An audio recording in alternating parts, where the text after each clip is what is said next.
you're going to have to put in a lot of time and you're going to have to be resilient. Consistency is I think is key for any success. If you don't show up for the muse is going to stop showing up for you in a sense. Get in behind the easel when you can and do it as much as you can in whatever phase of life you're in, and then the chances are you're gonna be able to do it. Yeah. Welcome to the BoldBrush Show, where we believe that fortune favors the bold. Brush. My name is Laura Ringobert, and I'm your host. For those of you who are new to the podcast, we are a podcast that covers art marketing techniques and all sorts of business tips specifically to help artists learn to better sell their work. We interview artists at all stages of their careers, as well as others who are in careers tied to the art world in order to hear their advice and insights. On today's episode, we sat down with Kyle Stuckey, a full-time impressionistic realist oil painter based in Charleston, South Carolina. He tells us about his unorthodox journey into art, starting in his late teens and eventually becoming immersed in the Putney Painters group, which greatly influenced his development. He discusses the challenges and rewards of being a full-time artist, including the need for resilience and the evolving role of social media in marketing. He advises aspiring artists to be dedicated and willing to experiment, while also reminding them of the importance of consistency. He also advises us to nurture our relationships with collectors and galleries. Finally, Kyle tells us about his upcoming workshops and an upcoming gallery show featuring his new work. Welcome, Kyle, to the BoldBrush Show. How are you today? I'm doing well. Thank you so much. Thanks for having me on. I'm excited. Yeah, thanks for being here. I absolutely love your paintings. I love your portraits and I love your flowers, the hydrangeas. Ooh, I can stare at them all day. You have some behind you right now, and my eye is just going over there. For our listeners who should totally check out this video to look at these hydrangeas, please do, because amazing. Thank you. Amazing. Thank you. Gesture. You're welcome. Oh, You're welcome. Appreciate So I'm happy. Yes, of course. I'm happy that you're here despite, recovering from a cold, which I really appreciate that you were able to be here. The joys of cold season. Yes, indeed. Yeah. It's winter. Right. But yeah, so before we dive into your gorgeous work, do you mind telling us a bit about who you are and what you do? Yeah, I am Kyle Stuckey. I grew up originally in New Hampshire, and then I traveled around a little bit, kind of lived abroad for a little bit, and then was out west for a while, and then eventually ended up settling here in Charleston, South Carolina. We've been here for about almost 10 years with my wife and two little girls. So it's been last few years, been busy and fun, and I'm a full-time working artist, oil painter. I guess I paint in consider impressionistic realism, I guess, is kind of how I would explain my style. And that's kind of it in a nutshell, real quick. Yeah. We're in the studio here. I'm fortunate enough to have a studio kind of on property but still at the house. So it's nice to be able to do dad life and professional artist life and balance all that and be in and out. So very kind of blessed to have that opportunity. Yeah. Yeah, that's awesome. And that's awesome that, one of the perks of, being a full-time artist is that you do get more time with family. Even, if you're in the studio for a bit, you're not so far away that you're unreachable, or if something happens, you're not there, which is a really great perk. And that's awesome. Yeah. Being able to run your own time frame and schedule is wonderful and sometimes challenging, but yeah, it's definitely got its benefits. Very fortunate to be a full-time artist. It's kind of sometimes surreal that I think, and that's what I do for work. It feels like that's not possible. You shouldn't be doing this, but it is, and it's wonderful. Yeah, it is. Yeah.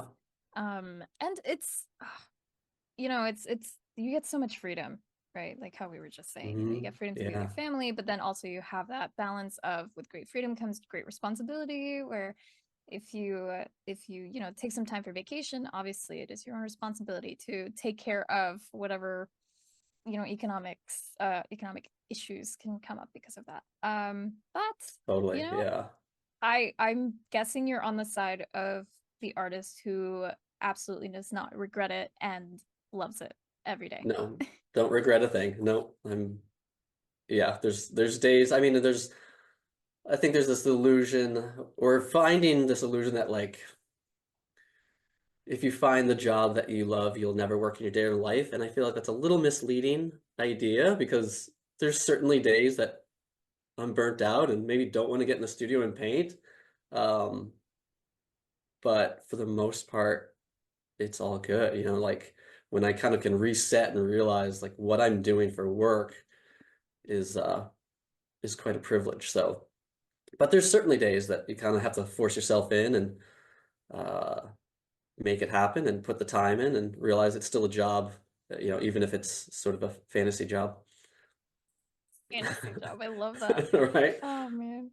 Yeah, it's so true because gosh, being an artist, it's definitely not, up there in like the most difficult jobs in terms of, stress maybe unless you're I mean, I did see that you work with quite a few galleries and I can only Yeah, imagine how many yeah. shows you have to paint for sometimes and that can really pile up.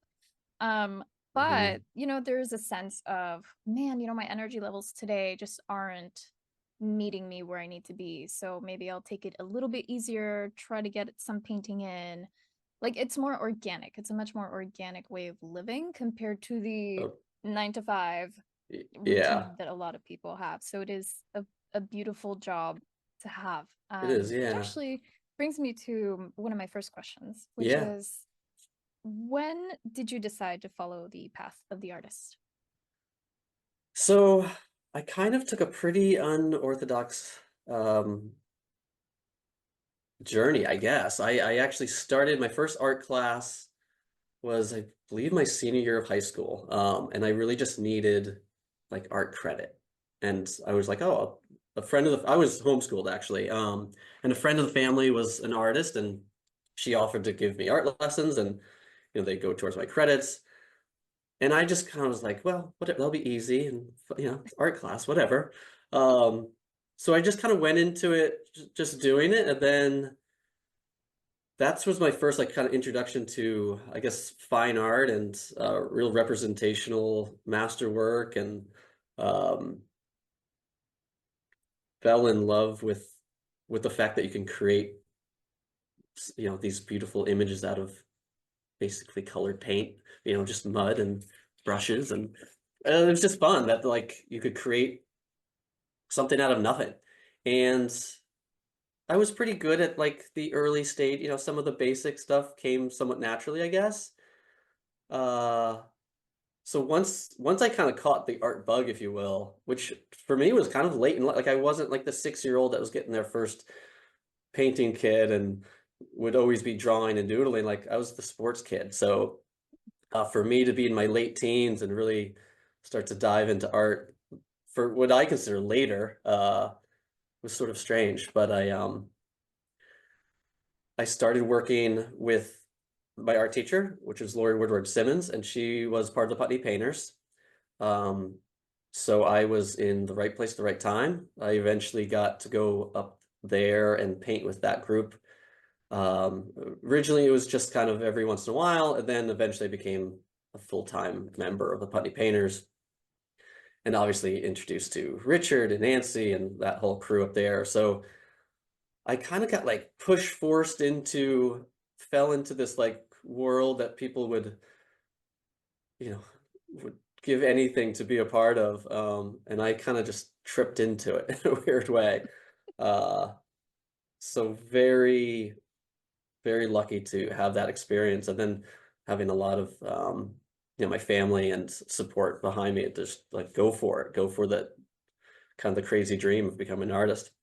Yeah. So then I just spent the next 4 or 5 years really just studying and practicing, and I didn't go to college for art. I just basically worked with the Putney Painters and then studied the masters on my own, um, and spent more time behind the easel than I'd want to admit probably. But it's the only way you get better is by doing, and then slowly started getting into galleries and kind of chipping away at working part-time and doing art part-time till eventually could be full-time. So that's sort of, yeah, kind of a strange journey. I never thought myself as becoming an artist. You know, when I was thinking, oh, what do you want to be when you grow up? artist wasn't on the radar until I was like 18. So kind Dang, of strange. Yeah. that's And awesome. now here I am. It's what, 20 years later almost. Yeah. Oh, that is So so awesome though. yeah, it's Especially strange. because Yeah. you really dove into the deep end from the beginning because the Putneys. Oof, Yeah. Yeah. And amazing I think, painters. very unaware of kind of Mm-hmm. what that, like how lucky I was at that time. Looking back, I go, oh, wow, I probably should take a better advantage of that. Um, Mm-hmm. but, and I did, I went a lot, but it was like, I don't know if I kind of grasped what kind of, privilege I was getting sort of handed to at that young age. Yeah. And yeah, getting right into very complex um, art theory, color theory and edge theory and it just being so there was I almost like didn't have the art 101. It was just like right into master painting type stuff, which is cool and fun, yeah. Which maybe is what made it stick for me and it was exciting right from the start. So yeah. Ah, And you saw the potential, being around artists that had careers. So it wasn't like this idea that wasn't obtainable. I was seeing people that were living full-time working artists and surviving and doing it, which I think is really crucial for, especially at a young age, like realizing like it might be hard, but it's someone else did it. And if they can do it, then I guess I can do it, right? yeah. Yeah, definitely. Yeah. Definitely. It's great to have been around such an inspiring group of artists because oftentimes the Yeah. narrative that we get, from the media, from our parents, from everywhere is, oh no, you shouldn't be an artist because you're gonna starve. That's a Mhm. terrible idea. But then there you were surrounded by actual living artists who could Right. actually say, I don't starve. Thank you very Yeah. much. Yeah. Right. Yeah, yeah. So that must have been Yeah. very inspiring. It was. Yeah. It was. And I mean, yeah, mhm, incredible portion of my yeah, life for sure. Yeah, and very critical in kind of for where I am today and the journey that kind of catapulted me into, I guess. Yeah. yeah, yeah. So I have a very, it's not a question I sent you, but I have Yeah, a very curious thought in my head because I know Richard, obviously he wrote that Bible on Alla Prima that we all, of course. probably all of us own, have come Sure. across. Yeah. Um, did you, when you were with them, did you dive right into plein air or did you try other exercises beforehand? I did a little bit before I kind of started being with the Putney Fingers more regularly. I was doing some basic kind of I guess I started with like charcoal and pencil drawing, but pretty much then dove right into oil paints. Um, and yeah, I guess for the most part, plein air started pretty early. Or painting from painting from life pretty early, whether there's still lifes or whatever.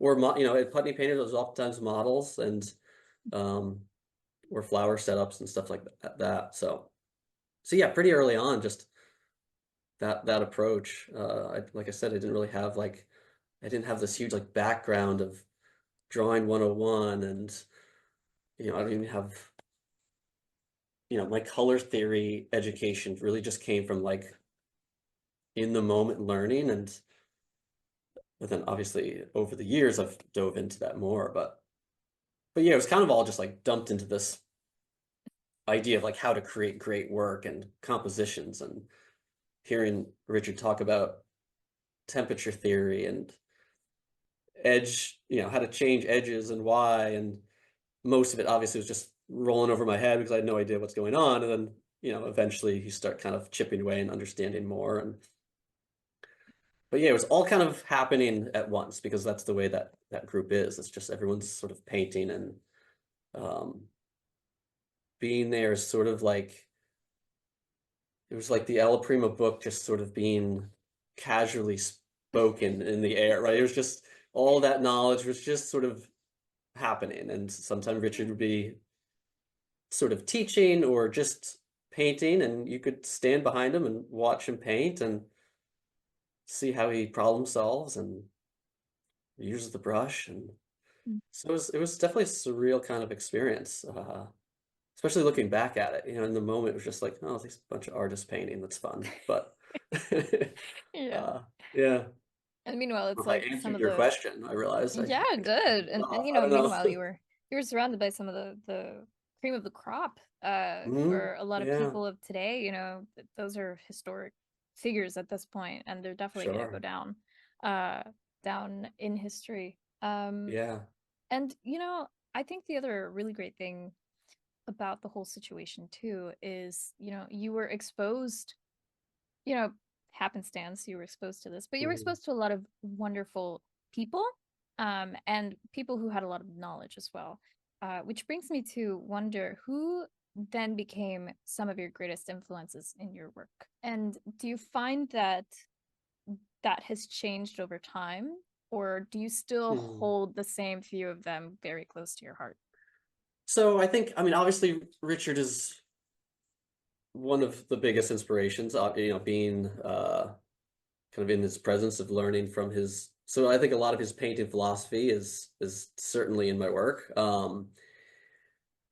But like you said, that group was there's so many amazing artists in that group, and then not only just like the Putney painters, but the other like guest artists that would come in because everyone knew Richard and wanted to paint with Richard. So early on, it was obviously like Richard and Nancy. I found that Nancy Guzik the way that she would sometimes explain things, I almost could relate or understand it better. So there's like times that she would explain about whatever it is, and it would just click a little bit easier sometimes. Um, and then earlier on, Dan Gerhardt's, Morgan Weisling, a lot of these like figurative narrative telling painters that would use the figure and to kind of tell a story, and that's something that was very attractive to me in the beginning.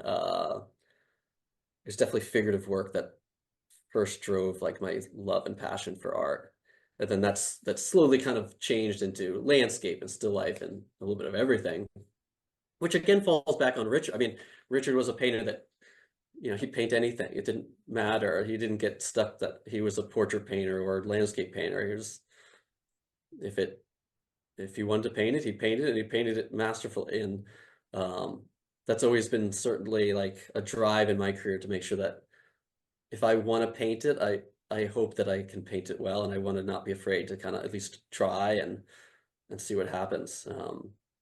Which sometimes makes my body of work a little bit sporadic, but it makes the journey more fun in my opinion. Mhm. Um, and then moving forward, I started. Jeremy Mann is an artist that I really love his work. I don't know. I guess I started seeing his work 5, 7 years ago, um,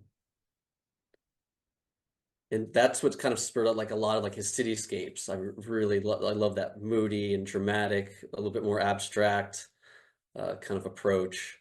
So there's definitely, yeah, there's artists that have kind of come in later that I find have adjusted my approach, or at least like maybe we'll try different things that, well, what if I try to emulate this or that?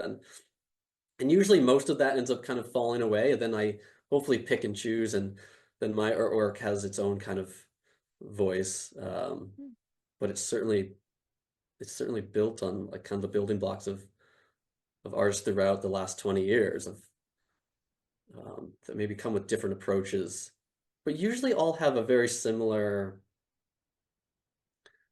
They're all kind of teaching the same principles, just maybe a different approach or a different voice or slightly different kind of way to get there. But I think it's important to like if you're going to start following artists that you really admire, like make sure that there's a similar kind of pattern to because it could be really confusing. I think there's so many artists, so many brilliant, especially now we have so much access to like, I mean, you can access art all over the world.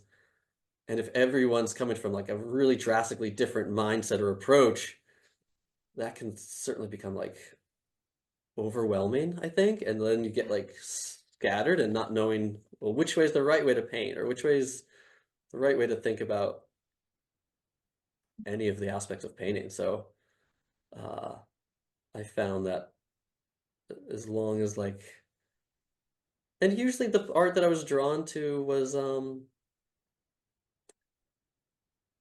it was in a similar kind of vein of a similar approach and a similar outcome, I guess. You know, good composition and good value control and um, interesting brushwork and paintings that really kind of just like move you. And so just kind of, I remember Richard said like, don't, what he said, I'm probably butchering his quote, but something to the effect of, you know, don't just study art, but study good art. Um, and that's kind of always stuck with me to make sure that I'm looking and studying great artists. So I don't know. Yeah, no, I It's love that. yeah. It's so fascinating how um once you start to try to describe a picture, right? Because a picture's Uh, worth 1,000 words. It yeah. almost feels like this ephemeral sort of difficult attempt to try to make sense of why an image is the way it is, and why it speaks to you, right? So I love hearing, Mhm. on the one hand, I love your advice on um, making sure that maybe the influences that you're looking at have a very similar sort of I guess like voice, like you said, that they have some Yeah. kind of similar quality. But I also love that you still experiment anyway, and you'll still, branch out and see, you know what, I love the way Jeremy Mann does these, really broad strokes, probably with a palette knife of some sort, because Yeah. his work is Yeah. very textural as Very well. textual. Yeah. Yeah. So that's worth trying out. So, which brings me to one of the really awesome things that you mentioned just at the beginning, which is that you, despite, your work being quote unquote scattered, right? Which is something that maybe a gallery might care about, because galleries usually like Right. work to be very constant, and they know what to expect, right? Sure. Yeah. But there's value in allowing yourself to paint for the joy of it, like how Richard did, right? He's like, oh, I like that, I'm going to paint it, I don't care, Right. and I'm going to do the best. And I feel like I definitely see you following that in your work, Hmm. because when I Thank looked you. at all your portfolio, I could see your voice very Hmm. distinctly throughout, and it's very wonderful, because there isn't a single, subject that I would say like, oh, well, I don't really see, like Kyle's voice in this. Yeah. And no, I Well, see it. thank It's you. very distinct. You're welcome. Yeah. Appreciate that.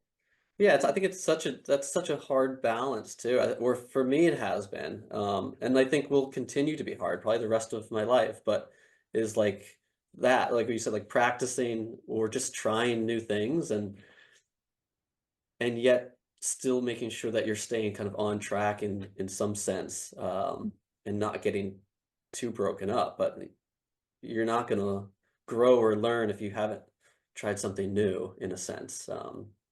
You know, picked up a different palette knife or a squeegee or roller or something and mess up a painting. And then, you know, do that enough times and you'll start maybe figuring out something that you can apply to your work. So, um, Yes. but it's hard to balance that with also being consistent and like you said, galleries want to have consistency and they want to know that you're going to be bringing in, you know, work that they can keep selling because you know, it's trending with their clients or whatever that is, and Mm. that's a challenge. It is. But I guess every career has its challenges, so it's Yeah, just one of them. Yeah, it is. Yeah. yeah, And I feel like, like how I said, with your work, you do have um a way of painting that I think any gallery would see as very approachable and easy to, to sell, or even easy to incorporate in their gallery spaces, because mhm, your work has a very nice essence to it that is very it's just beautiful to look at, which makes it, I thank you. think, a lot easier for you to go Well, from subject to subject anyway, at no, least from thank my you. perspective. You're welcome. Yeah. Which actually makes me wonder, since you do have Hmm. multiple interests, in terms of subject matter, what is your creative process like? How does it go from like initial idea all the way to finished piece? So I I work mostly in the studio, and I do a good amount of my work from photo references, especially my landscape or figure even a lot of my figurative or portrait work. I'll do photo shoots with models, but then working with photo references. So oftentimes I'll kind of like I'll get on my computer and run through my image, an image file that has whatever. It could be a trip to Paris or, a local when I was at the beach taking photos of the waves or something. And I just kind of like roll through and just wait for one or several to kind of hit me as like, ooh, that's a painting. Ooh, that's a painting. And I look at them at thumbnail size. Um,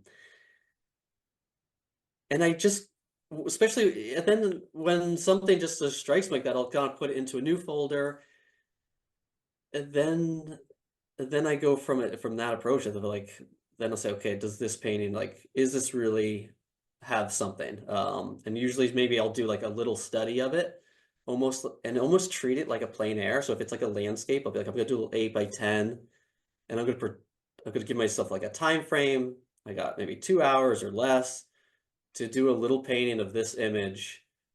And if that comes out that feels like something that feels spontaneous and artistic and still feels like it meets whatever kind of struck me from the beginning, then I tend to turn that into a bigger studio piece, if you will. So that's how I handle like my working from photo references. But I also work on like several paintings at a time. I'm working probably 3 or 4 paintings at a time because I can get bored. And I can get a little distracted with like especially larger works. I can kind of fall out of love with them, if you will. And I've learned over the years that painting when you're not in love with it is probably not a good approach. You'll either rush through it or you'll cut corners or something, and you'll end up with a piece that had potential, and you kind of were lazy about it, I guess. Um, so as soon as a painting starts feeling like, you know what, I'm getting tired of this, I put it to the side, I start a new one, and then eventually I'll like come back to that piece, and when I'm ready for it and I have like a clear vision as to how to finish it or what I want to do with it. Um, and for me, that's worked well. And mostly it's just that idea of making sure I'm staying kind of present. If I'm going to spend the time on a painting and the painting is going to spend, give me if the subject itself is kind of allowing me to paint it, then I want to make sure that I'm doing it justice, and I don't want to rush through the last 20 or 10% of a painting just because it's almost there and I can get it wrapped up. So I almost, at this point, almost do it like no matter what. Like when it's 80% done, it goes to the side. And that could be anywhere from a couple days later to revisiting, or I've had paintings sit around for months or years, honestly. And then, especially ones that I'm working from photos, obviously. Mm. Can't do that if Yeah. I'm working from life. From all my flower paintings, still lifes, I work from life. Uh, but everything else is pretty much from photo references. Outside of, I do color studies on like plein air little paintings, but I don't put sale expectation on my plein air pieces. When I go out, I would like to paint with like zero expectation of that painting becoming worthy of anyone seeing, let alone someone buying. And if it works and comes out good, then I'll allow it to enter the world, if you will. But I found that by relieving myself of that pressure on location and to paint something worthy of selling, I usually paint better. And also they work for my color studies for painting bigger studio pieces. So oftentimes I have these little plein air pieces that are kind of trash. They're terrible, but there's enough information that I got from them that I can use my photo references and paint these bigger studio pieces. And they actually have high value for me. They're just not necessarily great paintings. Right. Or at Yeah. least in my eyes. I don't know. Sometimes people see my little, like, oh, that's a great little piece. I'm like, oh, it's my study, But yes, thank you. Yeah. Um, Yeah. but There's I guess that's my it, approach. Yeah. yeah, sorry. Yeah, there's value, right, for you in those little pieces, right? Because Uh, for you it's like jotting notes, right? For exactly. like a Right. bigger like poem or a novel or some sort of short story, right? And Yes. obviously for someone else it might be like, oh my God, this is such a cute little Yeah. thing you got So here. And it's true. like, Yeah. oh, it's literally just my notes, but Right. great. Yeah. But again, it's Yeah. something you do for you. Yeah. And it's Yeah. And I for your think just that, process. like, the mindset of going into it, not expecting it to be good, Mhm. or needing it to be good, because it can just be just the little note for a greater project. Yeah. Seems to be really helpful for me, at least. And everyone's different, has a different process, but that's the one that I Yeah. find. I Um, relate to your process so much. I'm also one of those, mhm, it's 80%, the novelty wears out, and yeah, I just can't look at it anymore. right, Not always with every piece, but definitely I do also have pieces that just lay around for months. And then I pick them back up when I feel ready again, which is, it's really interesting because so many of us are told that you shouldn't do that, that you should do this, you should do that, you should like, suppress your, I guess, the way that you naturally work, which for some people it mm, might be fine, it might be good to discipline yourself into diving into a piece. But I do love that you brought up that you do find that once you start hitting that 80% and that novelty wears off, you're putting the quality of the work at risk. And I think right, that's what's yeah, so important to point out because no matter how hard someone can force themselves to finish a task for the sake of finishing it, right, that just, if yeah, it doesn't align with making a masterpiece or making something right. that you're proud of, then there's, the risk isn't worth the effort at that point. So And true. it is, Yeah, yeah, it's so much better to just set it aside and let it simmer in the back burner for a right. little Yeah, bit, and revisit with fresh eyes too, because sometimes we yeah, might look at a painting we're working on and we think, oh my God, this is terrible.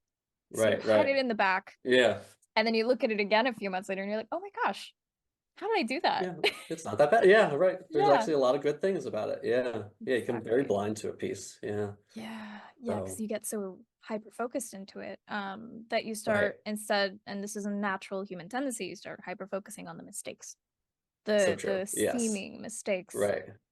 which oftentimes, for other viewers, they'll never see that. They'll never see the mistakes because Yeah. only you have the reference at your hands, True. which is That's maybe a true. You're picture. right.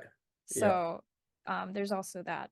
It's good to have those fresh, objective eyes after a little bit of time away from the work, for Yeah. sure. Yeah. Yeah. It seems works for me, I guess. So, but there's so many ways kind of to the mountain, right? Up the mountain is like, Mhm. and that's something I feel like is so important too. Like, there's so many different approaches that artists can take, and that's something that I've tried to like whenever I'm kind of chatting with an artist or artists that I've seen work, kind of see their process and see if that aligns with me or not, Mm. and staying kind of true to your self as like how you operate, because everyone operates a little differently. So, if you can bust out a painting in 2 hours and it could be done and you can ship it off, then all power to you. That's great. And that's for you, but that's never been necessarily my story. So not to try to like force someone else's working process on yourself, as Mm.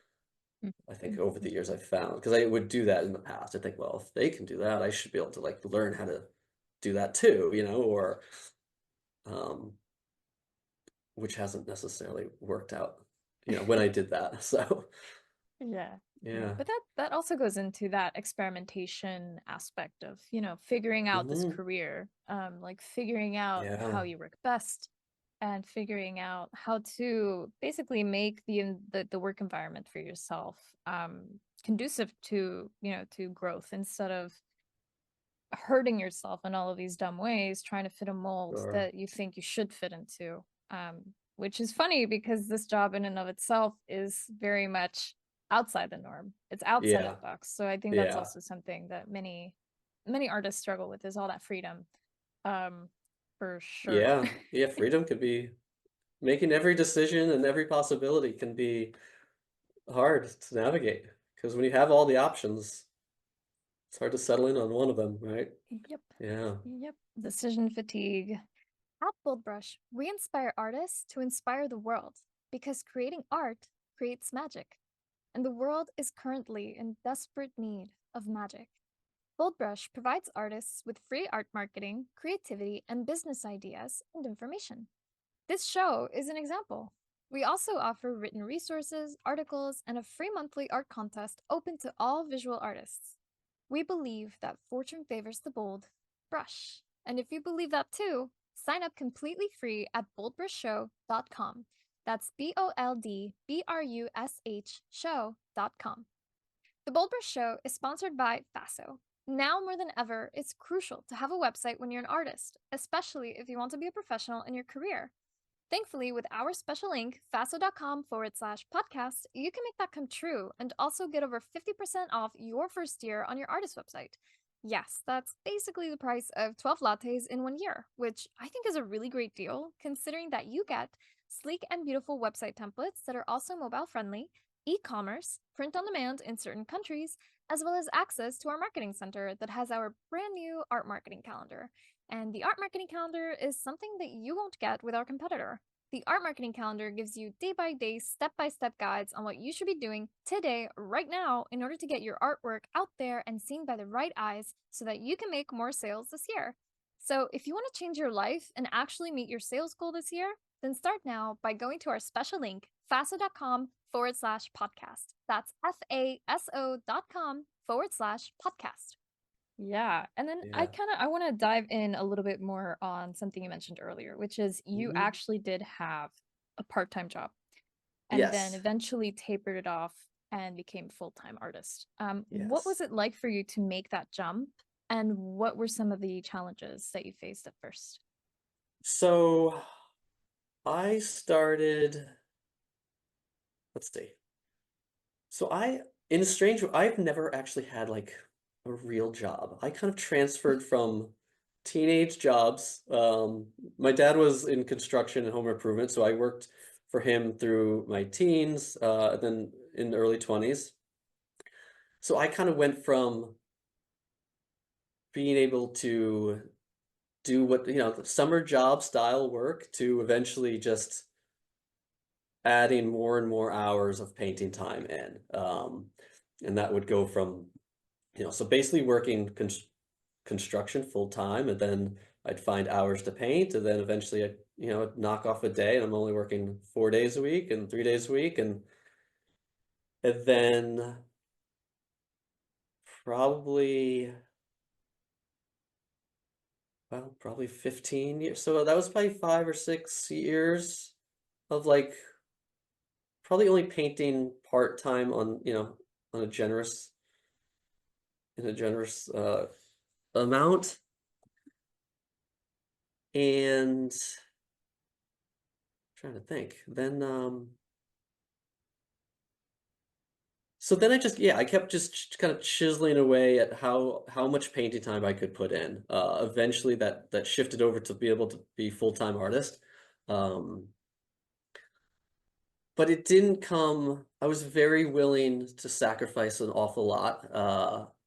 I actually for a year lived above a funeral home because I got free rent. I was like the funeral home's basically groundskeeper, and I would help them with, different, run funerals and things of that. So like I was very willing to put myself in pretty undesirable positions because so I could paint more, so I could live this idea of kind of scraping by and spending more time painting than working, if you will. Um, and looking back at the time, it didn't seem like much of it. Like, oh, of course, why not? It's free rent. Like this is not strange. Now, granted, that was when I was single and didn't have a family. I wouldn't be able to make those sort of choices now, or those sacrifices now. sacrificing early and spending the time really focusing on painting and getting better when I had that ability was pretty crucial, I think. And then, it is still it's an up and down world. I think one of like the biggest challenges of a living artist or of working full-time artist is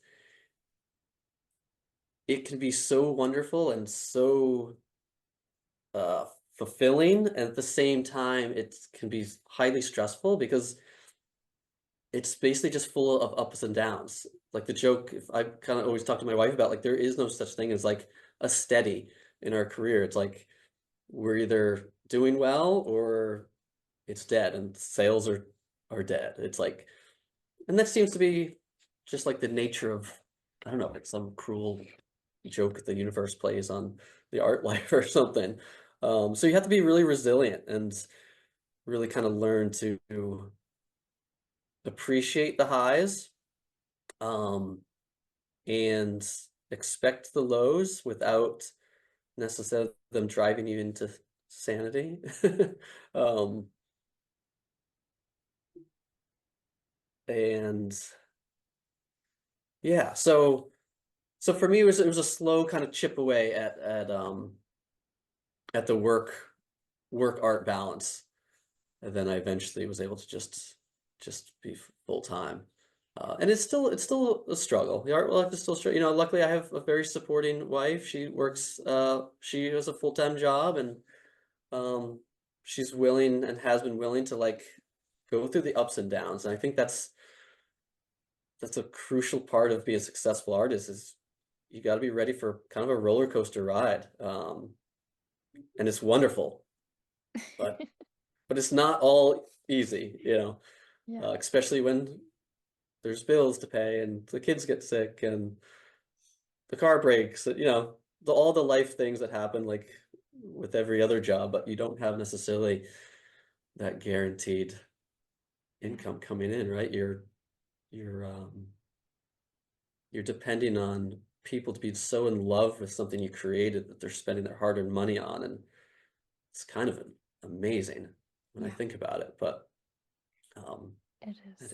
it's it's very cool. So there's nothing quite like it, but it comes with its challenges for sure. Definitely. Definitely. Yeah. Yeah. And they don't seem to go away either. And No. I think, yeah. And I think it really brings to mind again, the word organic, right? It's a little bit like, the apple tree gives apples at a certain time and you gotta wait for it to bloom and do its thing again. But obviously Yeah. with the career, it's not quite as long, right? Because maybe the apple tree only gives apples once a year.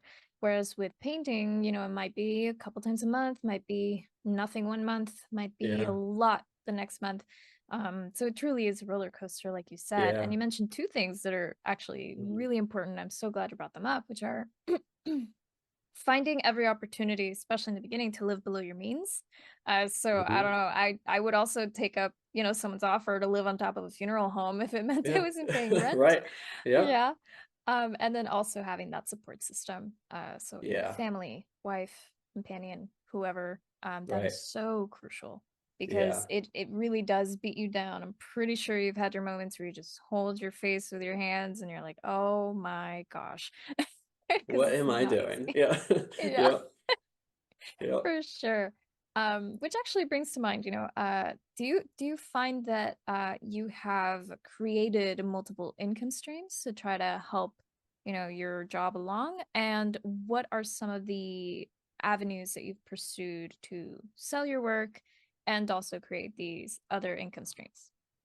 Yeah. So when I first got started, basically gallery selling was, this I kind of just got into it like right after the '08 crash, I guess.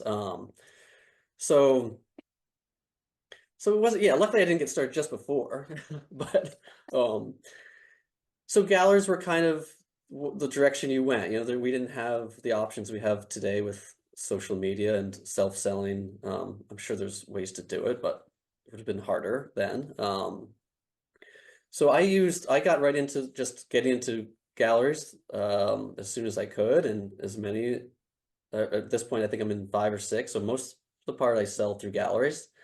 Uh, I do teach workshops a little bit, and I teach some private lessons, things like that. So it's been nice. So I guess I still have like, I'm not just full-time painting for myself. Obviously, teaching is not me painting, but it's in the same world, so it doesn't feel much different, which is great. And it's actually been super beneficial. I feel like you learn a lot when you teach. Um, so I teach workshops, private lessons, and that's kind of then selling my work, and that's it. I never got into selling prints really, or things of that nature. And I sell on my own a little bit. Also through my website here and there. For the most part, I've been kind of a gallery selling artist, and that's been, that's been great so far. And it's a journey. There's a transition that's been happening in the gallery artist world, but trying to navigate that, I guess. But yeah, I guess, does that answer your question? Yeah, it does. Yeah, I'm curious yeah, about this yeah. transition. Would you say it's like the online market transition, or is it more like the AI Um, issue transition? oh, I'm sure there's another one coming that I'm not even ready for, but Oh gosh. I haven't even dove into the AI world. Mm, I try to kind of, I don't know, bury my head in the sand on that one. I'm not sure. I'm not sure what that's bringing, but I think the expectation on artists has changed.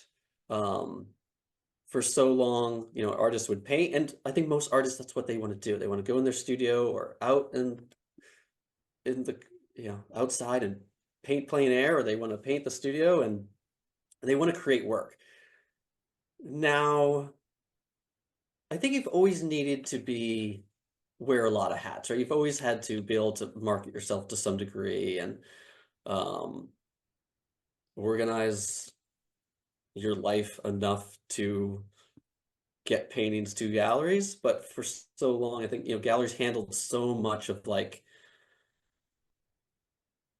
the collector, finding collectors, marketing your work, and that has changed a bit with social media now. A lot of galleries are expecting you to have a good social media presence, and that seems great because we have like the ability to connect with our collectors, but there's a little bit of a shift in um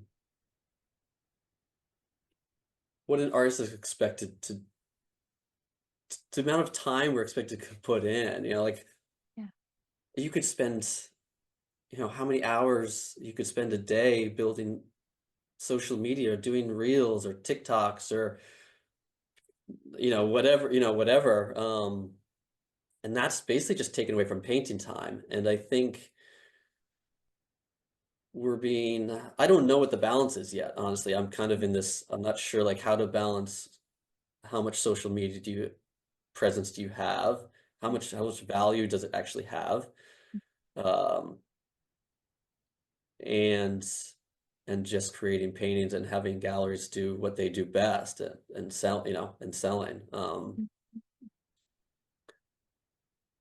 And it also Fascinating. runs into like a little bit of a confusing world of like, for so long galleries built client bases, and now artists are also sort of building client bases. So now who gets the rights to art sales? Yeah. Or what is the split on that? Should artists start getting finder fees the way that gallery to gallery would work? Potentially. Mm, How that works would probably depend on from gallery to gallery and artist to artist. And I think that's something like working with galleries, you need to really make sure that you're on the same page and moving forward in the changing world, because it's not what it was 20, 30, 40, 50 years ago. It's changing. I'm finding clients through Instagram in a sense, and they're finding clients in their ways, and but that's taken away from painting time, and that's yeah. navigating that is hard, I think. Or for me it is, and I think it seems to be. You know, I see so often that Yeah. artists, you know, all of a sudden go kind of AWOL at like on social media, like, oh, where have they been? And I do it all the time. I haven't, Mhm, I'll like forget to post for days or months, and that's a terrible platform for building a thriving social media, right? It's mhm, it's a mhm. bad business model. So, Yeah, but we that's get well burnt out, said. or I do. I get a little burnt out with it, Totally. Yeah. Huh. because I'm You already bring trying up to be a very good creative point. enough. I think, like, I'm trying to create this art and then also be creative social media creator is like it's still creative brain power that you have to be using. Yeah. Um, Yeah, and it's mental load as well and mental because load, yeah. that means that when you're painting, you're also concerned with, oh, I need to have good lighting and I need to set up my tripod and I need to have this and I Yeah, need to have that. And then I have to move the stuff from my SD card into my computer. Or if you edit on your right. phone, oh, like I have to make sure I have enough room in my phone or in my cloud or whatever. I think it is very, I want to say funny, the galleries pay attention to that now because and this is just my Yeah. opinion, of course. Yes, I think most artists benefit from having social media, but Mhm. saying that you need to have social media or social media presence is almost like, any other office job saying you need to have a LinkedIn. Yeah. That Yeah, makes no it's true, sense. yeah. And then also, the galleries themselves, what about their social media? I mean, if Yeah, they have good social media, they're doing their job. right. Right. They can be the ones saying, "Hey, we're gonna head out to your studio and we're going to Yeah, take some clips to promote your work." That's true. another thing that a gallery could do. Obviously, like you said, this could be case by case basis. Some galleries might be open to that, some galleries might not. And then at some point, and I had another guest who mentioned this, it might be worth, renegotiating the percentages, right? How much the Mhm. gallery gets versus how much you Yeah, get. Especially if you can leverage the fact that, hey, my work sells and right. we've had a very good relationship. So I'm thinking we could work this way. And I totally agree. I think social media is so wonderful and so terrible at the same time. Yeah, It's yeah. great. You see other artists, you connect with other people. Maybe galleries find you that way, buyers find you that way. But then also, it's a lot of mental load. It's a lot of work. Yeah. And then it doesn't help that the app itself also likes to play around with the algorithm and that's Yeah. just oh it's too much. Yeah, it's a Yeah. challenging time for sure. I mean, Hmm. in any, any life, I guess, in just your everyday life, it's a challenging time, Yeah. but from that creative process, yeah, it's definitely shifting um and like you said, like the expectation of or the mental load of like, if I'm gonna do I do like step by step photos of this new painting or do I video it? And then all of a sudden now I'm like, oh, yeah, I better create a good painting. This one better come out. So then now I just like re-put on that expectation that I so desperately try to avoid. Um, so it's hard. It's It hard to is. kind of navigate that, and I think it's just because it is all sort of new, and the Hmm. gallery's in the same boat. Like you said, certain galleries are very much kind of adjusting to this new landscape and how to operate with artists, and there's artists at so much different levels, right? There's artists that spend zero time building social media, Hmm. and then there's artists that are spending tons of time and do deserve to get compensated in some way for that time because it's at the end of the day it's work too, and they're kind of so Yeah. so I think it comes down to just basically gallery to artist, very individual relationships. And it seems like for the most part, just you have to have a good relationship with your gallery owner, director, with an open communicate that you kind of are on the same page, whatever that page is, and that can be different from gallery to gallery or artist to artist, but I think as long as which before I think it was a little more cut and dry, like you ship your work to the gallery, they sell it, they send you a check, that's it. But that world has shifted slightly, Yeah. you know. And Interesting. some galleries still do operate that way, but yeah, it's the mental load. and but it's all exciting. I mean, it is exciting, the opportunity we have. Like I do love being able to connect with clients and our paintings are like our little children. Like they mean so much to us. So like to have them kind of sent off and never know where they go or who bought them or why is kind of sad. So I do love the idea that oftentimes we have this like ability to maybe meet or chat with someone that valued your piece of work as much as you did. Because in some way they're connected to you. If a client buys a piece of work, there's something you have in common with them. You see the world similar in some way, shape, or form. Because if you connected with your painting and they did, then then there's some connection there. And I think it's important for artists to have that ability, uh, which is what's wonderful in our modern world, but it comes with its challenges. Yeah. We'll plug away at Yeah. it and Yeah. And it'll change and we'll yeah. kind of settle somewhere. Yeah. Yeah. It's yet another hat for the artist to wear Another because hat to like wear. Exactly. Yeah. like you said Yeah. earlier, you have to be the means of production, you have to be the salesperson, you have to be, all of these things. And then to top it off, you Yeah. have to be video editor, Yeah. Yeah. Yeah. photographer, um, image editor as well. And you have to add all these things to the mix that Right. thankfully a lot of us who have, had access to Photoshop from a young age or know how to handle Right. these things, Right. we do, but not everyone can do it. And like you said, there are artists out there who have absolutely no social media presence and they Hmm. still work with galleries, and Yeah. there's something for everyone. Yeah. And since you've had a lot of experience with this career and all of its Hmm. difficulties Yeah. and rewards, I wanted to know what is something from marketing or business that you wish you knew when you first started out as an artist? What is like the one thing that you find has really, like, wow, I wish Um, I knew this sooner? well,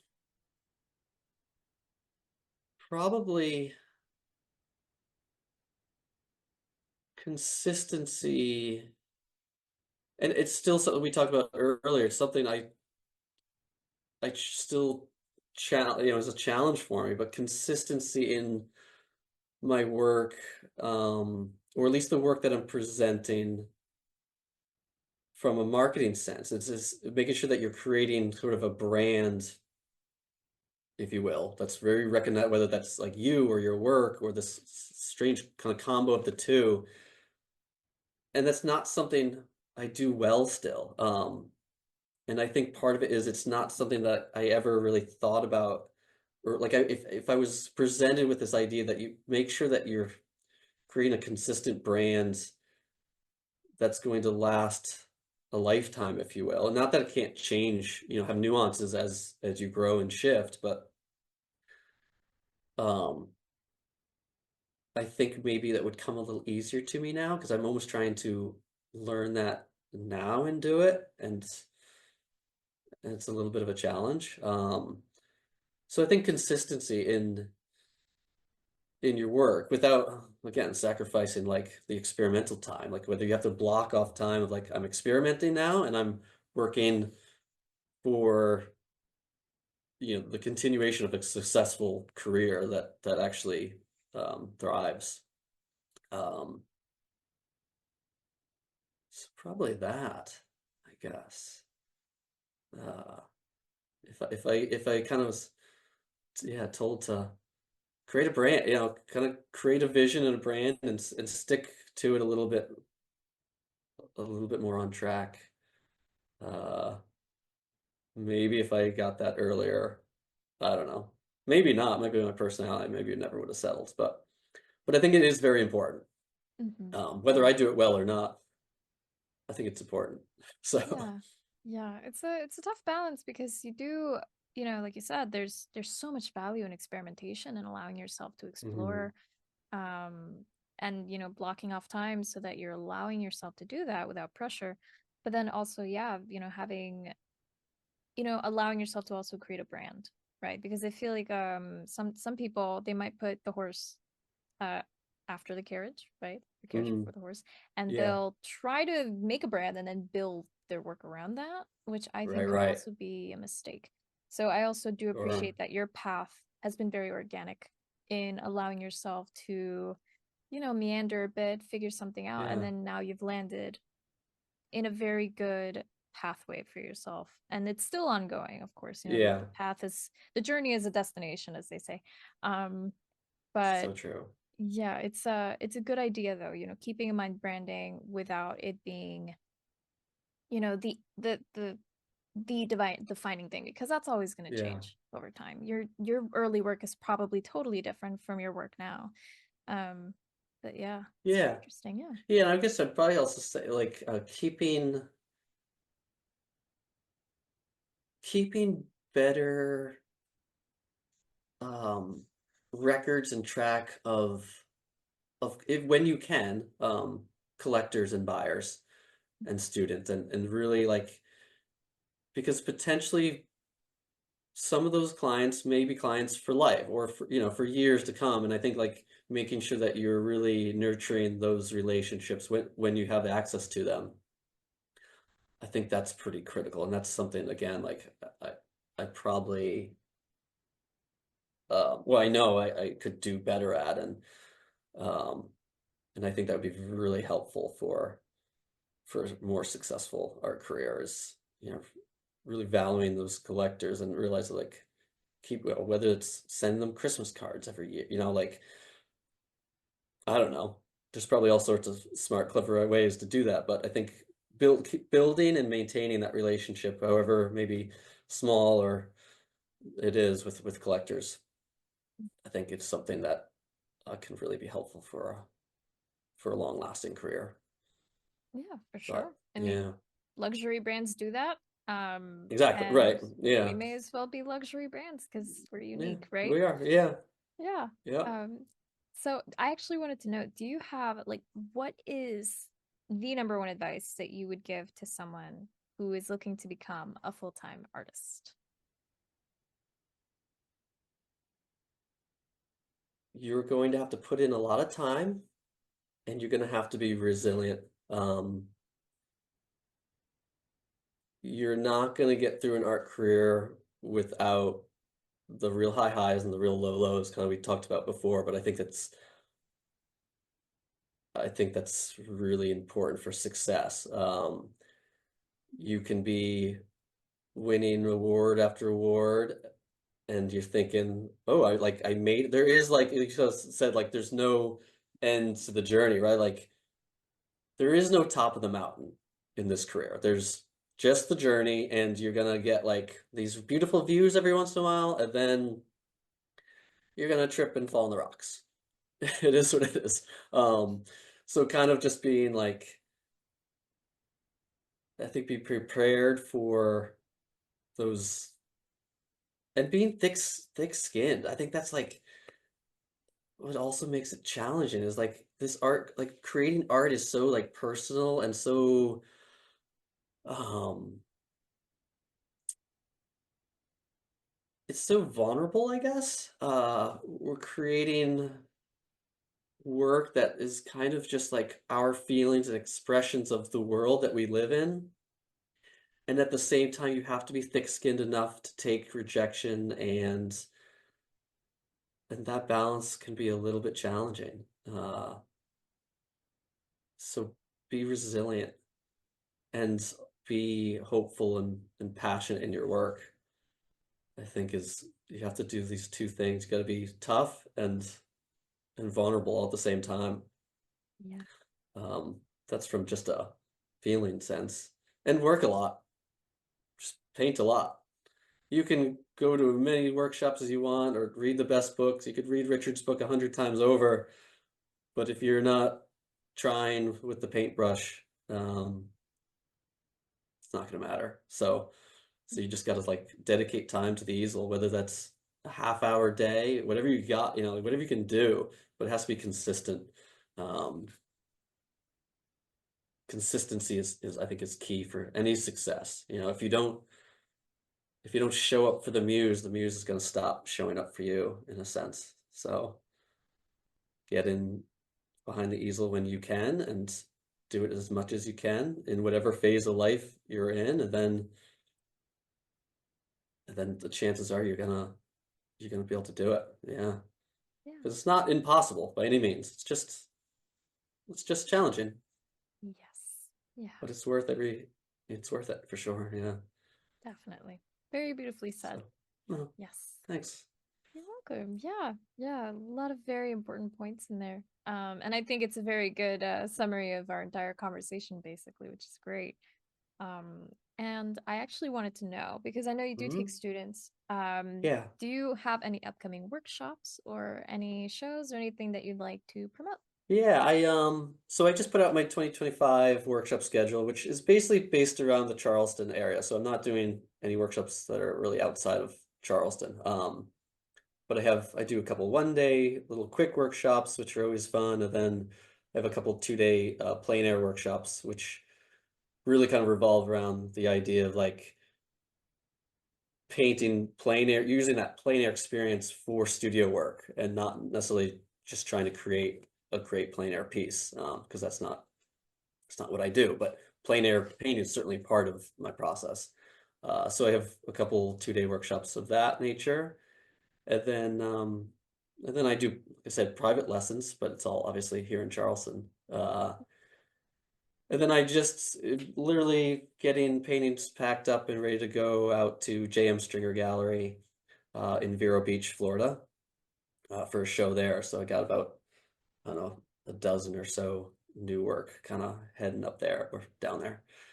Um, but that's what's on my schedule for the foreseeable future. Yeah. Nice. Um, Yeah, yes. that's Yeah. awesome. So where That's can it. Yeah. people see more of your work? So kylestuckey.com is my website, and that basically is when it's updated, which is pretty close to it. Is all the work that I have available at any of the galleries that represent me, and then including studio work. Studio's full of stuff hanging around. Then my Instagram, which is Stuckey_art, and I guess Facebook, which I don't use quite as much, but I can sometimes see it on Facebook too. Yeah. And then represented by several galleries, which Principal Gallery here in Charleston, J.M. Stringer Gallery in Vero Beach, Susan Powell Fine Art, Madison, Connecticut,